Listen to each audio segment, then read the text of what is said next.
Mon fiancé et moi avons déménagé dans un petit quartier de l'Est du Kentucky en 2019. C'était un endroit agréable pour la plupart. Ils avaient l'habitude d'organiser des fêtes de quartier et presque tout le monde y participait d'une manière ou d'une autre. La démographie était très variée. Il y avait des gens proches de notre âge, avec et sans enfants, des personnes plus âgées, et même un gars qui semblait un peu étrange, mais qui était par ailleurs inoffensif. Étonnamment, l'histoire ne parle même pas de lui, mais de notre voisine directe, Teresa. Teresa a commencé par être une voisine assez normale. Pendant que nous déménagions, nous la voyions nous regarder de sa fenêtre d'entrée, ou debout sur son porche, en train de balayer ou de nettoyer la balançoire du porche. Des petites choses comme les gens le font sous prétexte d'être curieux. Nous étions les nouveaux, donc ça ne nous dérangeait pas. Alors que nous continuions à emménager et à nous installer, elle nous souriait et nous saluait. Mais il n'y avait pas grand-chose d'autre en termes de contact de sa part. Un jour, après quelques réarrangements et déballages, nous avons commandé une pizza et comme il faisait si beau dehors, nous nous sommes assis sur le porche avec 2 chaises pliantes et avons juste apprécié la soirée. C'est à ce moment-là que nous l'avons officiellement rencontrée. Nous étions assis quand elle a sorti un sac poubelle et nous a appelés. Alors nous avons commencé à parler. Elle s'est présentée, a dit qu'elle était divorcée depuis plus de 20 ans et qu'elle avait obtenu la maison. Il semblait se vanter de s'en sortir plutôt bien grâce à la pension alimentaire et aux quelques procès qu'il avait gagnés. C'était un peu étrange, mais nous n'y pensions pas beaucoup. Nous nous sommes présentés, et quand j'ai mentionné que j'étais fiancé, elle a fait ce que la plupart des gens font et a demandé quand le mariage aurait lieu. Nous avons dit que nous avions seulement l'intention d'avoir une petite cérémonie au palais de justice avec quelques personnes à proximité, puis il s'est pratiquement moqué.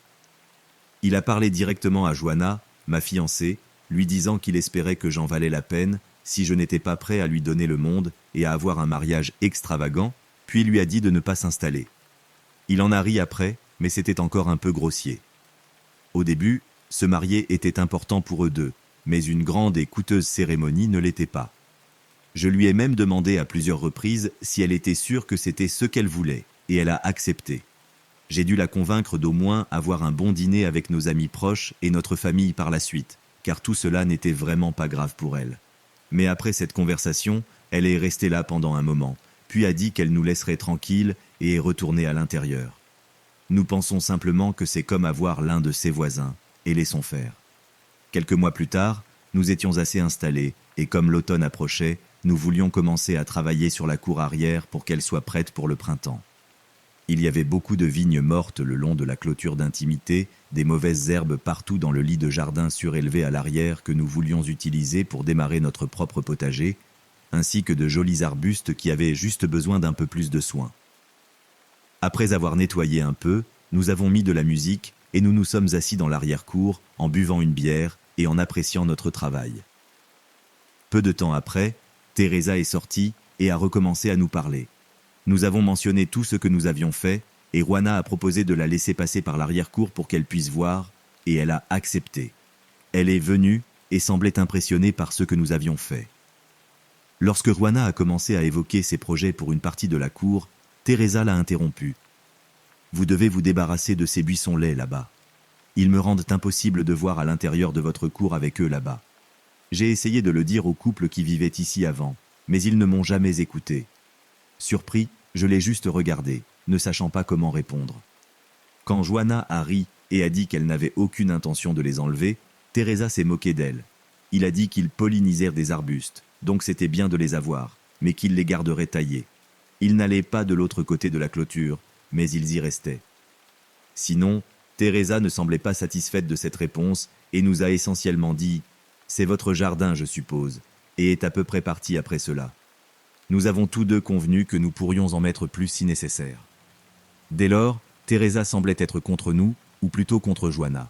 Pendant longtemps, si nous étions dehors, il me souriait et me saluait, mais dès que Juana apparaissait, il grimaçait et s'éloignait. Elle m'accueillait à la boîte aux lettres, mais elle se dépêchait ou même se tenait devant notre boîte aux lettres pendant qu'elle allait chercher son courrier, bloquant Juana. L'une des pires choses qu'il a essayé était quand Juana rentrait du travail. Teresa était sur notre pelouse et l'a arrêtée. Il a demandé à Juana pourquoi il y avait tant de jeunes filles différentes qui entraient et sortaient de notre maison. Lorsque Juana a interrogé cela, Teresa a affirmé qu'elle avait vu 3 ou 4 très jeunes et jolies filles en visite lorsqu'elle était absente, et qu'elle avait pensé à l'appeler mais n'avait pas son numéro, insinuant qu'il l'avait obtenu d'elle. Juana lui a dit qu'elle s'en occuperait et s'est éloignée, la mettant encore plus en colère pour lui avoir refusé son numéro de téléphone. Et je ne comprends vraiment pas votre raisonnement pour même vouloir le numéro. Juana, bien sûr, m'a dit ce qu'elle avait dit. C'est ainsi que je le sais. Et heureusement, aucun de nous n'est jaloux. Je savais que ce n'était pas vrai. Les seules autres femmes qui venaient chez nous étaient de nos mères, ma sœur, ou parfois Juana, venait avec une amie, mais c'était tout. Cela semblait rendre Teresa plus en colère de savoir que tout ce qu'elle faisait ne causait pas de problèmes entre nous, mais cela ne semblait pas l'arrêter. J'essayais de faire toutes ces petites choses pour ennuyer Juana. Au début, Johan avait des ornements de jardin à l'avant. Le jardin de devant n'avait pas de clôture et il serait légèrement déplacé. J'avais un flamant rose en céramique vêtu d'une chemise hawaïenne, assis près des marches menant à notre porte.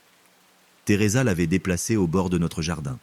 Je travaille de chez moi et j'ai toujours été très friand de technologie. Nous avons donc des caméras de sécurité depuis le premier jour. Nous avons vérifié les caméras et l'avons vue la ramasser et la déplacer. Mais pourquoi ? Nous pensions que nous l'ignorerions pendant un moment, mais après qu'elle l'ait fait 2 fois de plus, je l'ai finalement confrontée. Je l'ai toujours fait tôt le matin avant de nous réveiller, mais j'ai réglé mon alarme, et j'étais debout et prêt lorsque j'ai reçu la notification sur mon téléphone. Je suis immédiatement sorti la voir en robe de chambre et vêtue de notre flamenco. Je l'ai surprise quand j'ai dit à haute voix « Hé, qu'est-ce que tu fais ?» Il l'a laissé partir, heureusement, il ne s'est pas cassé d'une manière ou d'une autre, et il m'a souri en disant qu'il pensait que quelqu'un le déplaçait, alors il le rendait. Je lui ai dit qu'elle était toujours à l'avant et que mon appareil photo la montrait en train de la déplacer. Puis elle a essayé une liste d'excuses. Ça a l'air mieux ici, ça a l'air effrayant. Tu peux le voir de ta fenêtre et tu n'aimes pas ça. Et ce faisant, elle ouvrait légèrement sa robe pour exposer ses cuisses ou le haut de son soutien-gorge. Cette femme pourrait être ma mère, alors je n'aime vraiment pas penser que c'était ce que je cherchais. Je lui ai dit que peu importe ce qu'elle pensait, elle n'avait pas le droit de jouer avec nos affaires et que si elle continuait, j'appellerais la police pour la faire expulser.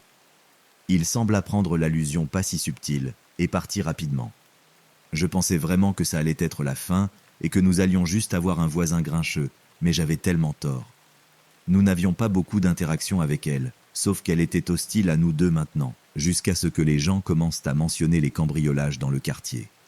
Cependant, la seule personne qui les a signalés était Teresa, et elle n'a jamais dit à personne qui étaient les victimes. Et puis un jour, alors que nous préparions le dîner, quelqu'un a frappé à notre porte.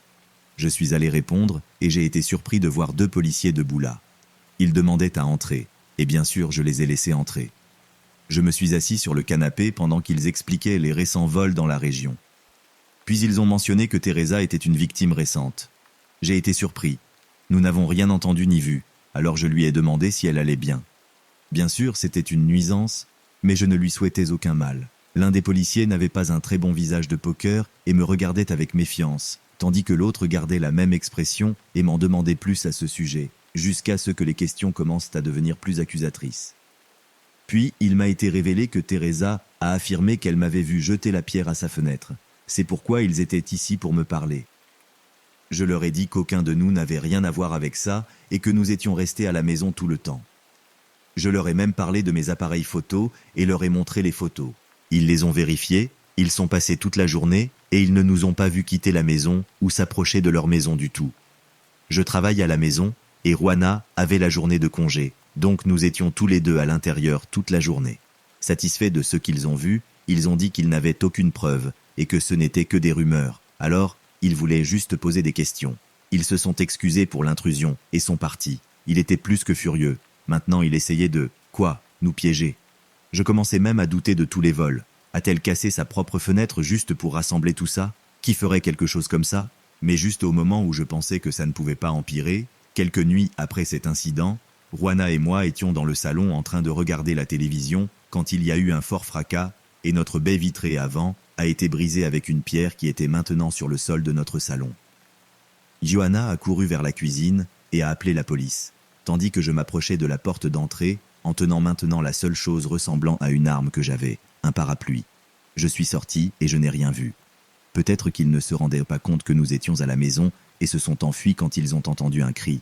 Mais avec tout ce qui s'était passé cette semaine-là, j'ai vérifié à nouveau la fenêtre et mon inquiétude s'est rapidement transformée en colère. Là, sur le sol de mon salon, se trouvait la petite pierre décorative que Teresa avait dans toute sa maison. Je savais que ça devait être le sien parce qu'ils étaient tous peints. J'ai immédiatement vérifié mon appareil photo et devinez quoi? Elle est entrée dans notre jardin en portant cette pierre, a baissé la tête, je suppose pour essayer de cacher son visage, et a jeté la pierre par la fenêtre. J'ai montré les images à la police quand ils sont arrivés et ils sont rapidement allés chez elle et elle est sortie menottée. Après que je me sois calmé cette nuit-là, Johanna m'a convaincu que tout cela lui faisait probablement assez peur et que nous ne devrions probablement pas porter plainte. Au lieu de cela, il a dû payer pour remplacer la fenêtre et s'excuser auprès de nous. Et, pour être honnête, c'était plutôt satisfaisant. Nous avons remplacé la fenêtre assez rapidement et, à notre grande surprise, nous n'avons presque jamais vu Teresa après cela. Si elle était dehors et que nous sortions, même si c'était juste pour ramasser le courrier ou sortir les poubelles, elle entrait rapidement. Il a assisté à l'une des fêtes de quartier depuis lors, mais il nous a évités. Nous sommes devenus de très bons amis avec un couple de l'autre côté de la rue, et ils ont dit qu'ils étaient surpris parce qu'elle se plaignait souvent d'eux, mais elle semblait s'arrêter soudainement, alors il semblait que nous n'étions pas les seuls qu'elle ciblait. Je ne sais toujours pas pourquoi, cependant. En fait, nous y avons vécu encore quelques années jusqu'à ce que nous déménagions enfin, mais Teresa était toujours là. J'espère juste que les nouveaux propriétaires s'entendront avec elle, ou, d'un autre côté, seront prêts à résister au harcèlement.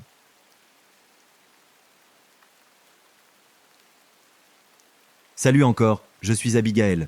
J'ai une amie qui vit dans le Colorado et elle a récemment eu une expérience très effrayante avec l'un de ses voisins. Il m'a donné la permission complète de partager l'histoire sur votre chaîne et m'a seulement demandé de lui donner un faux nom et un emplacement différent pour l'histoire. J'espère que vous apprécierez cette histoire. Ce fut une expérience très effrayante pour elle, mais à la fin, elle va bien et le problème a été résolu au début du printemps de 2022. Je suis une femme de 39 ans et je venais d'acheter ma première maison dans une petite ville du Michigan pour me rapprocher de ma famille. J'ai grandi dans une famille avec un revenu assez faible, alors j'étais plus qu'excité et fier d'avoir enfin acheté ma propre maison. J'étais célibataire, sans enfants ni animaux domestiques, et c'était une étape importante pour moi. La maison était un peu plus petite, certainement la taille d'une seule famille, avec seulement 2 chambres, une salle de bain et un seul niveau, mais c'était plus que suffisant pour moi. Mon jardin n'avait pas de clôture, et il donnait également sur le jardin du voisin, qui n'avait pas non plus de clôture. Le voisin, que je n'ai pas connu formellement, semblait avoir une 50aine d'années, une taille moyenne et avait quelques tatouages sur le bras. Je suis une personne assez privée, donc je ne me suis pas inquiété de me présenter à lui et vice-versa.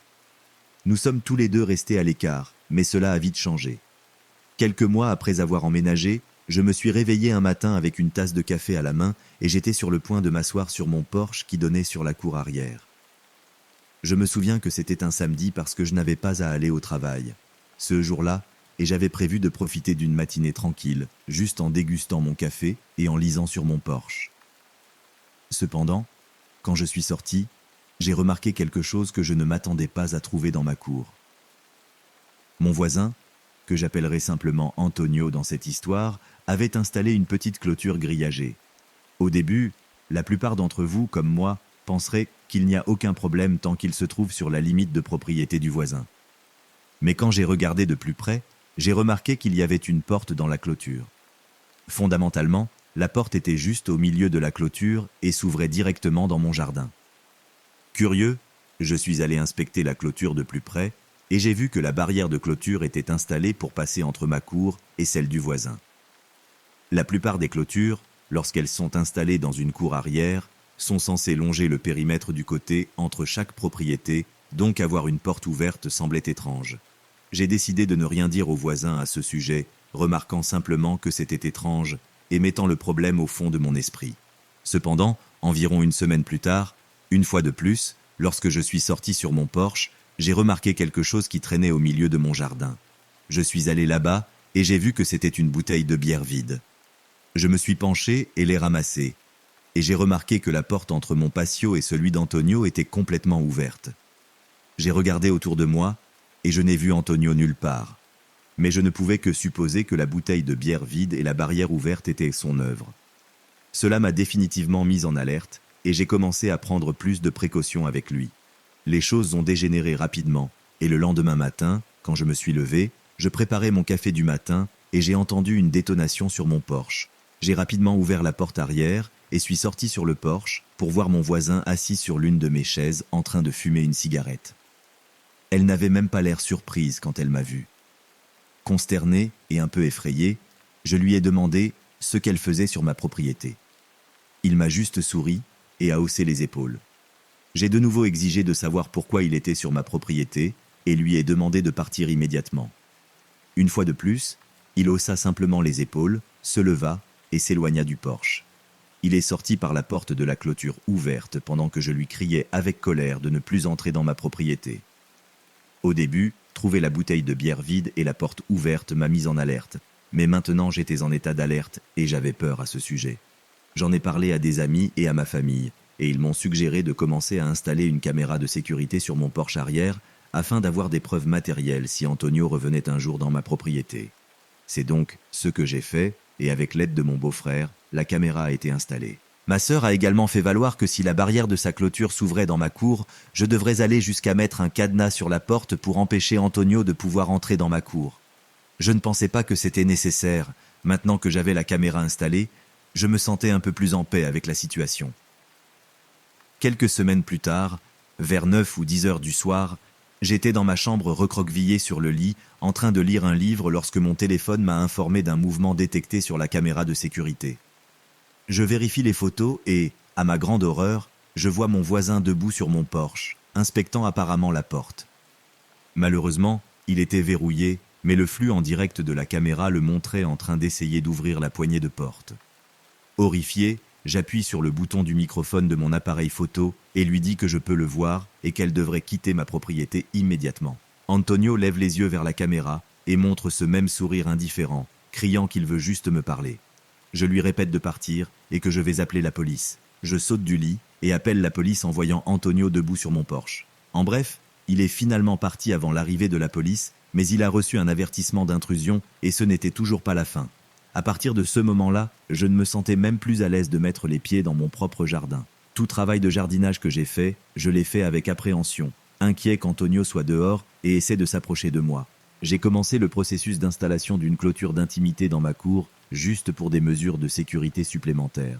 J'ai aussi continué à trouver 1 ou 2 bouteilles de bière vides dans ma cour, alors j'ai finalement suivi les conseils de ma sœur et mis un cadenas sur la barrière de la clôture dans l'espoir d'empêcher Antonio de pouvoir entrer dans ma cour. Cependant, cela ne l'a pas découragé. Ma caméra de sécurité l'a montré en train de casser la serrure et d'ouvrir la porte. Lorsque cela s'est produit, j'ai couru dehors avec mon téléphone à la main et je l'ai enregistré alors qu'il envahissait à nouveau ma propriété. Il a eu l'audace de me crier dessus pour avoir mis un cadenas sur sa clôture, alors que je soutenais qu'il empiétait sur ma propriété, même après avoir reçu des avertissements d'intrusion de la police. Finalement, j'ai réussi à installer ma clôture de confidentialité. J'espérais que cela arrêterait enfin Antonio, mais cela montrait à quel point il était prêt à aller plus loin pour accéder à ma propriété. En fait, je l'ai enregistré escalader ma clôture d'intimité et sauter dans ma cour comme d'habitude. J'ai dû exiger qu'il parte et qu'il soit enregistré. Mais le pire était à venir. Quelques mois de cette guerre constante avec Antonio s'étaient écoulés lorsque j'ai été réveillé une nuit vers 2h30 du matin par un grand bruit à ma porte d'entrée. Surpris, confus et terrifié, j'ai attrapé le club de golf que j'avais gardé sous mon lit et je suis sorti dans le couloir pour enquêter. À ma grande surprise, ma porte d'entrée avait été enfoncée. Il était toujours sur ses charnières, mais la porte avait été tellement enfoncée que lorsque je suis allé vérifier les dégâts, j'ai réalisé que je ne pourrais ni la fermer ni la verrouiller. J'ai rapidement appelé la police et mes parents pour leur dire ce qui s'était passé. Quand la police et mes parents sont arrivés chez moi, j'étais en désordre. Le traumatisme émotionnel et la terreur des 2 derniers mois avaient finalement fait des ravages, et maintenant j'étais complètement terrifié pour ma vie. La police est allée à la maison voisine et a interrogé Antonio, et grâce à mes enregistrements et aux antécédents d'Antonio de recevoir des avertissements et des plaintes pour effraction, une ordonnance restrictive lui a été délivrée. Et après ça, il a finalement arrêté de me harceler. Dans la même année, il a déménagé pour de bon. Je sais que cette histoire n'est pas aussi effrayante que beaucoup d'autres que vous entendez ou avez lues, mais cette expérience m'a toujours terrifié. J'avais un voisin qui ne respectait pas ma vie privée ni mes biens personnels. Je n'ai toujours aucune idée de ses motivations à chaque fois que je l'ai surpris sur ma propriété ou à quel point cela aurait pu être pire. Je suis plus que reconnaissante de ne plus jamais avoir affaire à lui et de pouvoir enfin le mettre derrière moi.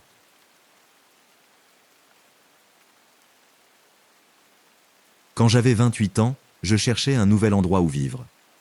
Je n'étais plus très content de l'appartement dans lequel j'étais et je voulais trouver quelque chose avec un peu plus d'espace, mais toujours à un prix raisonnable. Je payais trop cher pour un appartement d'une chambre, alors quand j'ai trouvé un duplex avec 2 chambres et un sous-sol complet pour presque le même prix, j'étais assez excité. C'était dans un quartier plus agréable et c'était assez proche de mon travail, ce qui a été un grand succès pour moi. Je me suis déplacé rapidement et je me suis installé encore plus vite. J'aime penser que je suis une personne assez extravertie, alors j'étais intrigué de ne pas avoir vu ma voisine une seule fois pendant que je déménageais, jusqu'au jour où j'ai vu une femme d'âge moyen sortir de l'autre duplex. Elle portait un costume, une jupe avec une veste, évidemment habillée pour un bon travail de bureau, alors j'ai supposé qu'elle était probablement très occupée et gardée pour elle-même. Mais les moments où j'ai commencé à la remarquer étaient assez irréguliers. Seulement 2 ou 3 fois par semaine, et parfois je la voyais venir, et d'autres fois je la voyais sortir. Une de ces fois, je venais d'arriver à la maison quand elle partait. Nous nous sommes regardés, alors je me suis arrêté pour la saluer et me présenter.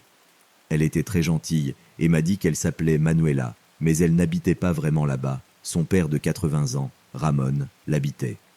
Elle a dit qu'elle venait lui rendre visite quelques fois par semaine, faisait ses courses, l'emmenait à des rendez-vous chez le médecin, des trucs comme ça.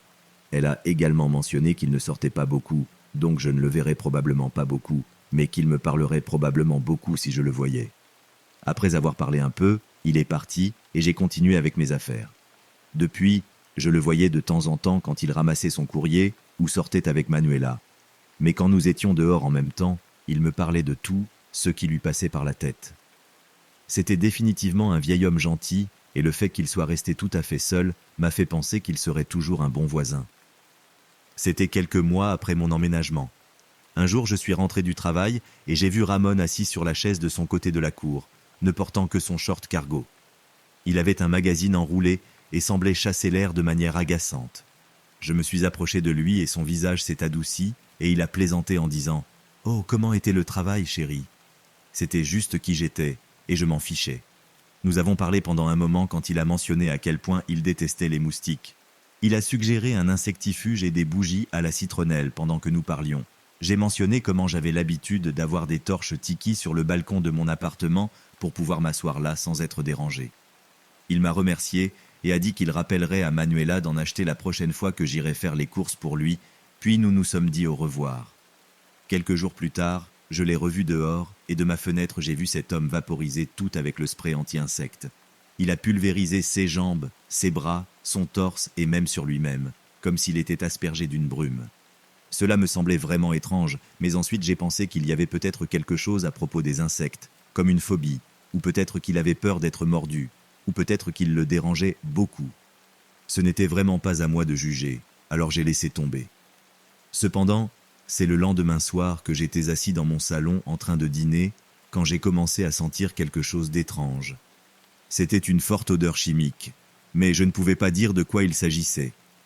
J'avais peur que quelque chose ait pris feu, et j'ai commencé à marcher autour de mon unité. Mon chat était assis à côté de moi, alors je savais qu'il n'était entré dans rien. J'ai vérifié toutes les prises, tout, ce qui était électrique auquel je pouvais penser, y compris la lampe chauffante dans la cage de mon iguane, mais tout semblait bien. Mais l'odeur m'inquiétait toujours. C'était dans ma tête ? Y avait-il quelque chose qui n'allait pas chez moi par hasard ?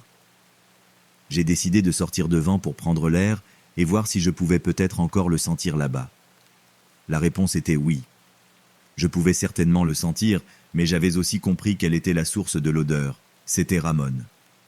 Encore une fois, nous avons commencé à parler parce qu'il m'a entendu ouvrir ma porte. Bien sûr, il a affirmé que les insectes s'aggravaient et entrèrent maintenant dans sa maison. Il a expliqué qu'il ne pouvait pas le supporter. Alors il a aspergé toutes les grilles, les portes, même son filtre à air, l'a imbibé du liquide. J'ai essayé d'avoir une meilleure explication à l'époque, me demandant s'il parlait encore de moustiques ou d'autre chose. Tout. Ce qu'il pouvait me dire, c'était que c'était des insectes et qu'ils étaient partout. Je lui ai dit de faire attention au spray en essayant de ne pas paraître impoli, et lui ai dit qu'il pouvait être nocif de l'ingérer et que nous devrions peut-être contacter le bureau de location pour les faire soigner à la place. Il a dit que c'était probablement une bonne idée, et je suis retourné à l'intérieur en ouvrant quelques fenêtres pour aérer mon côté de l'endroit. J'ai pris une note mentale pour informer Manuela la prochaine fois que je la verrai de faire de même et de ne pas lui acheter plus de spray anti-insectes. J'ai pu l'informer, mais elle a dit que je ne lui avais acheté qu'une canette et a supposé qu'elle en avait probablement commandé plus en ligne, comme elle le faisait parfois. Encore une fois, ce n'était pas à moi de lui dire quoi faire, mais la quantité qu'il utilisait était presque dérangeante, et s'en imprégner pratiquement n'était pas bon non plus. J'ai vu ma part de moustiques là-bas, mais il a fait croire qu'il y en avait une volée sur lui à tout moment, et je peux vous assurer que cela ne se produisait pas. Je lui ai juste dit ce que j'avais vu et que j'étais inquiet qu'il pulvérise autant, et elle a dit qu'elle lui en parlerait, et c'était tout. Malheureusement, le spray anti-insectes n'était même pas la pire des choses. Pendant que j'étais au lit, allant et venant du sommeil, je me sentais assez chaud et presque irritable à cause de la chaleur que j'avais. Je me suis assis sur le lit en me demandant s'il y avait quelque chose qui n'allait pas avec le climatiseur. Et je n'ai pas tardé à sortir du lit et le détecteur de fumée a commencé à se déclencher. J'ai paniqué et j'ai couru hors de ma chambre pour voir des flammes sortir de la fenêtre du salon et des tonnes de fumée noire traverser les grilles. J'ai attrapé mon chat et mon iguane, leur faisant peur à tous les deux, j'en suis sûr, et j'ai couru par la porte de derrière, courant dans la cour avant. J'avais un bouton sur mon haillon, j'ai donc pu l'ouvrir et les y mettre tous les deux. Heureusement, ils s'entendent bien tous les deux. J'ai dû les mettre avant de m'approcher de la cause des flammes, car elles venaient de Ramon. Je tenais une de ces torches de bricolage contre le mur et je l'observais alors qu'elle prenait lentement feu. Je lui ai crié ce qu'il faisait, mais quand il s'est retourné, c'était un visage que je n'avais jamais vu auparavant. Il avait l'air tellement en colère et ses yeux étaient si grands ouverts qu'on aurait dit qu'ils allaient sortir de ses orbites. Il a dit qu'il avait enfin trouvé un moyen de se débarrasser de ces fichus insectes. Il a dit qu'il avait fait du feu dans toutes ses grilles, ce qui signifiait également que notre mur partagé était en feu, et maintenant il brûlait à l'extérieur. J'avais tellement peur de l'approcher étant une petite femme, mais je l'ai fait, et étonnamment il m'a tendu le flambeau. Mais il n'arrêtait pas de parler de ce qu'il avait fait comme si c'était un passe-temps ou un autre projet inoffensif sur lequel il travaillait. J'avais mon téléphone avec moi et je l'avais attrapé en rassemblant les animaux de compagnie. Alors j'ai finalement appelé 911 une fois que j'avais mon orientation. Tout le temps, Ramon parlait encore en arrière-plan. Les pompiers sont arrivés rapidement et ont éteint le feu et nous avons tous les deux parlé à la police de ce qui s'était passé. Heureusement, Ramon avait mémorisé le numéro de Manuela. Alors nous l'avons appelée et elle est arrivée assez rapidement aussi. C'était la seule fois où je ne l'ai pas vue habillée élégamment. C'était un moment terrible à l'époque et je pense que cela a vraiment ouvert les yeux de Manuela sur ce qui se passait. « Qu'as-tu fait, papa ?» Elle l'a supplié pendant qu'il n'arrêtait pas de parler des insectes. C'était effrayant, mais je me sentais aussi vraiment mal à propos de tout. J'ai senti que c'était de ma faute. Je n'aurais pas dû mentionner le spray ou les torches ou quelque chose comme ça. Une fois la fumée littéralement dissipée, ils ont pu entrer à l'intérieur pour évaluer les dégâts. La majeure partie était sur notre mur commun et sur le mur extérieur, bien sûr, et il y avait des taches brûlées sur le tapis du côté de Ramon. J'ai dû sortir beaucoup de choses de mon salon pour qu'ils puissent entrer et le réparer, mais sinon c'était un bon bâtiment solide. Je n'ai pas beaucoup vu Ramon après ça.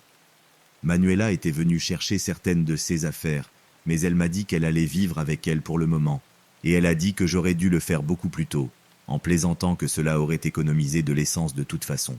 Je lui ai souhaité le meilleur, et une fois que toutes ses affaires étaient reparties, c'était la dernière que je les voyais. Après quelques réparations de l'autre côté, j'ai finalement eu de nouveaux voisins. J'étais une femme plus jeune avec un bébé et jusqu'à présent, ils n'ont pas été trop mal. J'y vis toujours, donc Ramon vit dans ma mémoire. Parfois, je sens au hasard une odeur étrange ou j'entends le détecteur de fumée des voisins et je panique. Nous avons parlé plusieurs fois et elle a mentionné comment elle sonne quand elle cuisine, donc je sais que tout va bien, mais mon cœur saute encore un peu quand ça arrive. J'espère que Ramon va mieux maintenant, mais comme le feu était si proche de chez lui, c'est lentement devenu une grande peur.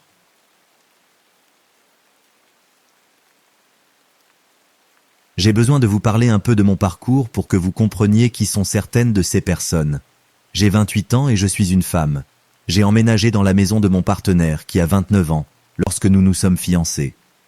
Nous étions ensemble depuis 2 ans et nous voulions aller de l'avant dans notre relation. Nous sommes heureux. Nous avons une bonne communication et des objectifs communs partagés. La seule personne avec qui j'ai des frictions sur cette scène est sa sœur cadette, 21 ans, qui, je suppose, ne m'aime pas. Il n'aime pas que je vienne d'une famille ouvrière et il pense que je suis un chercheur d'or qui s'est marié par intérêt.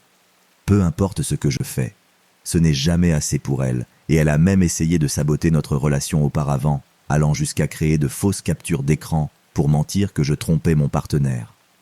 Nous avons fait une petite fête ensemble dans la nouvelle maison et avons invité de la famille proche et des amis. C'était une belle soirée. Le lendemain, nous avons rencontré les voisins et ils semblaient assez gentils. Je suis rentré du travail et j'ai vu que sa sœur était là, la dernière personne que je voulais voir, mais j'étais gentil. Il avait ce sourire arrogant qui me rendait méfiant. Il est parti et mon partenaire et moi étions heureux. Elle a toujours su me défendre, mais ils sont proches et c'est sa petite sœur, alors elle veut que j'essaie au moins de faire un effort. Je sais que tout cela a été long, mais j'avais besoin de l'expliquer. J'avais un voisin, un homme de 52 ans, qui a commencé à frapper à la porte et à venir discuter souvent avec nous. Il était sympathique, à la retraite, et je pensais qu'il voulait juste apprendre à nous connaître. Mon partenaire et lui ont développé une amitié. Cependant, le voisin est venu fréquemment et a également commencé à me parler. Je le divertissais, puis lui disais poliment que j'allais appeler ma famille ou une autre excuse. Puis il a commencé à me faire des compliments plus sexualisés, comme si mon pantalon montrait ma silhouette et qu'il aimerait nous rejoindre à un moment donné. Je lui ai dit que ce n'était tout simplement pas notre truc, et il m'a dit que je n'avais pas à être timide, qu'il savait que nous étions échangistes. Je me fiche de ce que quelqu'un fait avec d'autres adultes consentants. Cependant, ce n'est vraiment pas mon truc. Puis je lui ai demandé de partir. Il attendit un moment, mais finalement il partit. J'aurais aimé lui avoir demandé à l'époque où il avait eu cette idée. J'ai immédiatement attrapé mon téléphone et appelé mon partenaire pour lui dire ce qui s'était passé. Il m'a dit qu'il n'avait rien dit pour lui donner cette impression non plus. De toute façon, il m'a soutenu. La partie suivante est quand mon partenaire et moi avions un moment intime ensemble. Je n'entrerai pas dans les détails, mais au fond, je ne sais pas quand ça a commencé. Nous étions en pause quand j'ai remarqué une silhouette à la fenêtre. J'ai crié et mon partenaire est sorti de la salle de bain pour demander ce qui n'allait pas. Je lui ai dit que je pensais avoir vu quelqu'un par la fenêtre. Au moment où il est sorti pour enquêter, tout ce qu'il a trouvé était les plantes écrasées. La personne était déjà partie. Heureusement, nous avions des caméras de sécurité autour de la propriété. Nous avons regardé le voisin nous jeter un coup d'œil à travers le jardin, assis sur le lit de jardin et regardant tout pendant que, comment le dire poliment, il se faisait plaisir. Je pense qu'ils comprennent l'image. Je me suis immédiatement senti malade. On ne l'a pas vu pendant une semaine ou deux. Puis la sœur de mon partenaire est revenue et j'ai dû sourire à travers ça. Elle a semblé choquée quand elle a découvert ce qui s'était passé et a ri à quel point tout cela était étrange. Je n'ai toujours pas mis le doigt dessus à l'époque. Depuis, nous nous sommes assurés de fermer les stores. La prochaine fois que nous l'avons vu, mon partenaire lui a dit que nous l'avions devant la caméra pour nous regarder. Le voisin nous a alors dit qu'il pensait que nous étions dans le coup et nous avons tous les deux crié « non » en même temps. Mon partenaire a exigé de savoir d'où diable il avait eu cette idée. Puis il a dit que la sœur de mon partenaire lui avait dit que nous étions échangistes et que nous cherchions toujours plus de camarades de jeu, surtout moi, et que ce ne serait pas la première fois que je trompais mon fiancé. Mon partenaire lui a dit que nous n'étions pas comme ça. Le voisin a accepté cela, mais il nous regardait toujours quand nous sommes passés, mais a gardé ses distances après cela. Ensuite, nous avons invité sa sœur à lui parler et à voir si c'était vrai. Elle était furieuse et j'y croyais, même sans lui parler. Mon partenaire lui a demandé s'il savait quelque chose à ce sujet et a insisté après 1 heure de conversation. Finalement, elle est tombée en panne et a admis qu'elle l'avait fait, puis a ri et ne s'est pas excusée. Quand il lui a demandé pourquoi elle l'avait fait, elle lui a dit que c'était pour qu'il finisse avec moi et qu'il n'ait plus à s'occuper de moi. Tout cela s'est passé il y a 4 ans et nous ne lui avons toujours pas parlé depuis.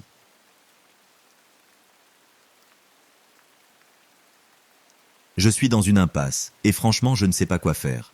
Je vais commencer par le début. Il y a 5 ans, notre voisin Charlie, ou Charles comme nous l'appelons, nous a informé de la disparition de son fils de 14 ans. Elle l'a signalé à la police. C'était une nouvelle, c'était partout. Ma femme et moi nous sentions terriblement mal, et avons toujours offert de nous aider de toutes les manières possibles. Au fil des années, et sans nouvelles de leur fils, nous supposons qu'ils ont fini par l'accepter, et se sont rendus compte que le pire était probablement arrivé. Nous n'avons jamais eu le courage de demander si le corps avait jamais été retrouvé. De temps en temps, Charles et sa femme nous invitaient, ma femme et moi, à des barbecues pendant les mois les plus chauds. Nous avons remarqué qu'aucun d'eux n'était le même depuis la disparition de leur fils. La femme de Charles, Géraldine, était toujours plus calme et plus réservée, et Charles semblait plus maladroit et nerveux, ce qui était compréhensible dans une certaine mesure. Avance rapide de quelques années, jusqu'à la semaine dernière. Charles est venu me chercher une pelle quand je sortais les poubelles et je lui ai demandé pourquoi il en avait besoin. J'ai couru chercher ma meilleure pelle sans demander pourquoi j'en avais besoin. Il m'a remercié et m'a dit qu'il n'avait qu'à faire un travail dans son jardin et qu'il me le rendrait le lendemain. Puis il a disparu dans son jardin. Je suis entré et depuis l'une de mes fenêtres à l'étage, qui avait une vue dégagée sur la cour de Charlie, j'ai vu qu'il creusait un assez gros trou dans le sol. Il semblait avoir un peu de mal, car il a 56 ans. Je pensais aller chercher ma deuxième pelle et l'aider. Quand je suis entré dans son jardin et que j'ai appelé son nom, il a levé les yeux, a laissé tomber ma pelle et s'est précipité vers moi en disant « Non, non, ça va, je l'ai compris, s'il te plaît, vas-y ». Je lui ai demandé ce qui n'allait pas, et principalement à cause de sa réaction étrange, je lui ai dit que ce n'était pas grave. Il m'a dit qu'il ne me permettrait pas d'utiliser cette pelle dans son jardin, puis a pointé la porte comme si j'étais un chien. J'ai été tellement surpris par son comportement que je suis parti sans dire un mot de plus. Je suis monté les escaliers pour l'espionner par la fenêtre. Il a creusé le trou pendant encore au moins une demi-heure avant qu'il ne semble enfin être terminé. Il commença à regarder autour de lui, vers les maisons voisines, comme s'il voulait s'assurer que personne ne le voyait. Avant que je puisse penser à me cacher, il m'a vu à ma fenêtre. La seule chose que je pouvais faire à ce moment-là était de m'éloigner avec désinvolture. Il prépare quelque chose et il voulait savoir ce que c'était. Je regardais son jardin de temps en temps, mais il ne creusait plus. J'ai supposé qu'il savait que je le surveillais et que j'attendrais qu'il fasse nuit. Et j'avais raison. À 1h30 du matin, j'ai entendu le bruit d'une pelle frappant la terre à l'extérieur. Il faisait trop sombre pour voir quoi que ce soit de ma fenêtre maintenant, alors je me suis glissé dehors et j'ai jeté un coup d'œil par-dessus la clôture de l'arrière-cour de Charlie. Je l'ai vu creuser clairement maintenant. Quand il est entré dans sa maison, j'en ai profité pour me faufiler dans son jardin et voir ce qu'il y avait dans le trou qu'il creusait. Le clair de lune n'a révélé qu'un petit morceau d'un sac poubelle noir sortant de la terre au fond du trou. J'ai regardé vers la porte arrière de sa maison, puis vers le trou. Je l'ai fait 3 fois de plus, décidant de voir ou non ce qu'il y avait dans le sac. À la fin, j'ai décidé de retourner dans mon jardin en courant, et c'était une bonne idée, car il est sorti quelques secondes plus tard, mais il ne creusait plus. En fait, il a disparu de l'autre côté de sa maison et n'est pas revenu. Je suis retourné chez moi et je suis retourné me coucher tranquillement, essayant de ne pas réveiller ma femme. Le lendemain, la première chose que j'ai faite a été de regarder par la fenêtre pour voir que le trou dans le sol était complètement recouvert dans la cour arrière de Charles. J'ai aussi remarqué que sa camionnette était garée dans la rue plutôt que dans son allée. Je ne sais pas ce qui s'est passé pendant le reste de cette nuit, mais je suis troublé en pensant que ce qui était au fond de ce trou aurait pu être le corps de son fils. Pour autant que je sache, il a creusé ce trou pour sortir ce qu'il avait précédemment enterré et l'emmener dans un autre endroit pour l'élimination. Ce ne sont que des spéculations, appelez-moi fou si vous voulez. Je n'en ai parlé à personne, pas même à ma femme, et franchement je ne sais pas quoi faire. Charles ne m'a jamais rendu ma pelle, et je ne la demanderai pas. En fait, il m'évite depuis, et quelque chose d'inquiétant s'est passé hier. Par coïncidence, j'ai regardé par la fenêtre à l'avant de la maison de Charlie et je l'ai vu debout à l'une de ses fenêtres regardant vers la mienne. Quand il m'a vu, il a fermé ses stores et c'était au milieu de la journée. Je ne sais pas quoi faire, mais honnêtement, je suis terrifié.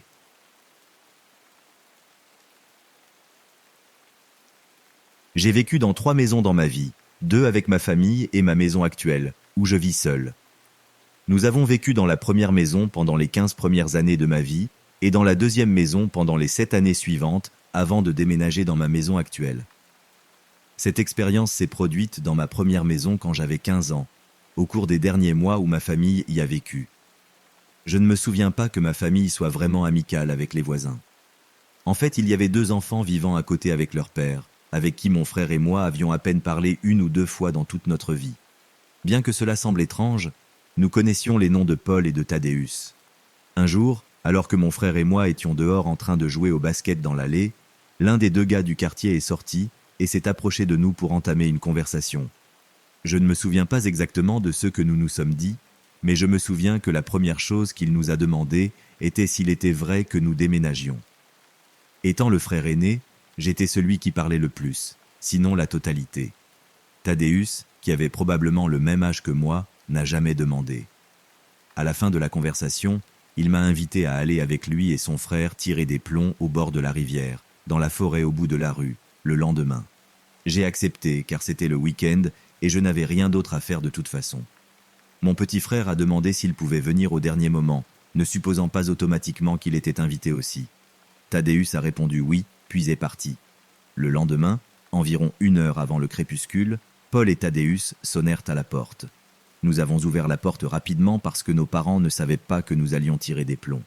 Marcher le long des trottoirs avec Taddeo et Pablo, habillés en tenue de camouflage et portant un sac polochon avec des plombs, était vraiment étrange. Le niveau de sérieux qu'ils avaient clairement dans cette affaire était très étrange pour mon frère et moi, et nous avons dû retenir nos rires plusieurs fois à cause de cela. Nous sommes arrivés dans la forêt sans avoir prononcé quelques mots. Je pouvais déjà dire que ces deux-là étaient des enfants bizarres. C'est peut-être pour ça qu'on ne les avait pas officiellement rencontrés jusqu'à ce moment-là. Thaddée laissa tomber le sac au sol et le détacha, tandis que Paul arrachait agressivement une branche d'un arbre et la jetait dans la rivière. Mon frère et moi nous sommes regardés à nouveau, cette fois sans trouver grâce. Thaddeus a sorti quelques armes et les a remises à mon frère et à moi. Et à ce moment-là, Thaddeus a largué la bombe et nous a dit que c'était de vraies armes. Pablo a sorti l'une des armes chargées du sac et a commencé à tirer sur les arbres de l'autre côté de la rivière. Quand j'ai réalisé qu'il ne plaisantait pas sur le fait que les armes à feu étaient réelles, je me suis senti quelque part entre en colère et confus. J'ai pris le pistolet des mains de mon frère et les ai remis dans le sac. Je leur ai dit que nous n'étions pas à l'aise avec ça et que nous devions partir.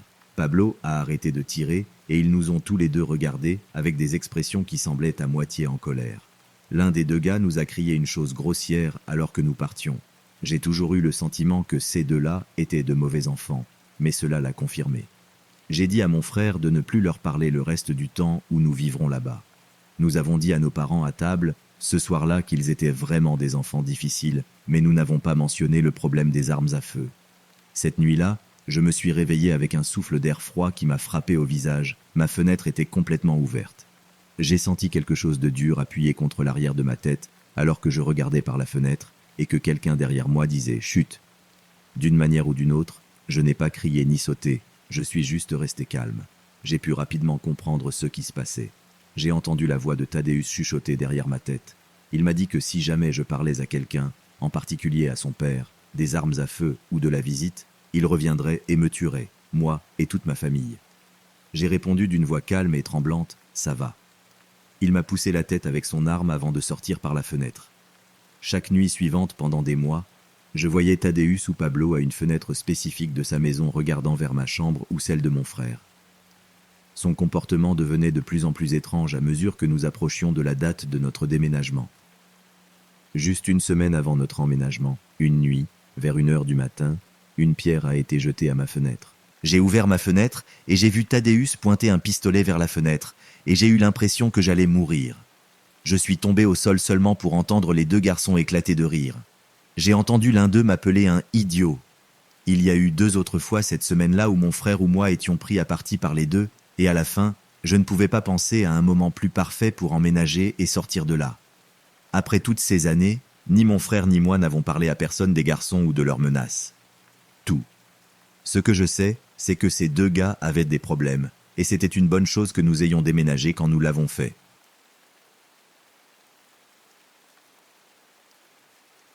J'écris ceci il y a 2 semaines. J'ai toujours détesté presque tous mes voisins. Je viens de terminer mes études et je vis seul. Mais cela a un prix. Je vis dans un quartier vraiment horrible, le seul endroit où je peux me permettre une maison, donc je ne m'attends pas à avoir des voisins idéaux. Les voisins d'un côté ont toujours la musique qui retentit, tandis que les voisins de l'autre côté sont les personnes les plus effrayantes que j'ai jamais rencontrées de ma vie. Ce sont 2 personnes qui habitent à côté.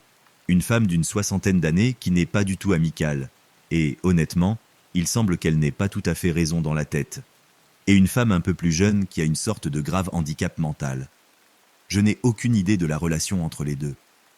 Je m'asseyais souvent sur mon porche avant quand je regardais à côté, et que je voyais la femme plus âgée tenir la jeune femme pendant qu'elle avait une sorte d'épisode de perte de contrôle. Il croisait les bras et se balançait rapidement d'avant en arrière, tout en criant et en faisant du bruit. Parfois, il regardait même vers moi et marmonnait des choses à l'autre femme. C'est assez dérangeant en fait. Parfois, j'allais même à l'intérieur quand je me sentais trop mal à l'aise. Bref, c'était une nuit comme les autres. Je devais me coucher tôt pour aller travailler le matin, cependant, les voisins faisaient un bruit inhabituellement fort. Je pouvais entendre la femme dérangée crier et faire des dégâts, tandis que la femme plus âgée hurlait de détresse. Cela a duré environ 1 heure et je n'en pouvais plus. Je me suis dirigé vers la maison d'à côté et j'ai frappé à la porte. La femme plus âgée a répondu et m'a accueilli avec un « Qu'est-ce que tu veux ?» Je lui ai demandé aussi poliment que possible de baisser le volume. En réponse, elle haussa les sourcils et baissa la tête clairement agacée par ma demande. Juste à ce moment, la jeune femme est entrée dans la pièce en criant « Comment oses-tu » à plusieurs reprises. La femme plus âgée l'a retenue pour l'empêcher de s'approcher de moi, puis m'a fermé la porte au nez. Je n'avais aucune idée de ce qui venait de se passer, mais j'avais l'impression de ne pas avoir accompli ce pourquoi j'étais allé là-bas. Je suis retourné à mon lit vaincu. Cependant, j'ai remarqué qu'ils avaient finalement fermé la porte à côté. Je me suis enfin endormi. Eh bien, je me suis réveillé avec l'impression que la nuit était passée trop vite. J'ai regardé ma montre et j'ai vu qu'il n'était que 3 heures du matin. Ma tête retomba sur l'oreiller avec soulagement. Mais très vite, j'ai cru entendre quelque chose venir d'en bas. Je suis sorti de mon lit et je suis allé à la porte juste pour m'assurer que je n'imaginais pas des choses. Quand je n'ai entendu aucun autre son, je suis retourné me coucher. Je me suis réveillé à nouveau dans une pièce sombre, 20 minutes seulement après m'être rendormi. Je ne savais pas ce qui aurait pu me réveiller, même si ensuite j'ai écouté. J'ai paniqué et j'ai essayé de trouver mon téléphone sur ma table de chevet comme source de lumière, mais quand je l'ai trouvé, je n'ai pas pu me résoudre à allumer la lumière. J'ai regardé autour de la pièce sombre en silence, en essayant de trouver une sorte de silhouette sombre dans la pièce. J'ai regardé dans tous les coins de la pièce, et même s'il faisait très sombre, je pouvais dire que personne ne se tenait là. Cette fois, j'ai entendu d'où ça venait. Je me suis tourné vers le bord de mon lit, et j'ai vu un objet circulaire sombre comme une ombre juste sur le bord du mur en bois de mon lit. Lorsque la lumière de mon téléphone a révélé cet objet noir, il s'est avéré que c'était le visage de la femme dérangée d'à côté.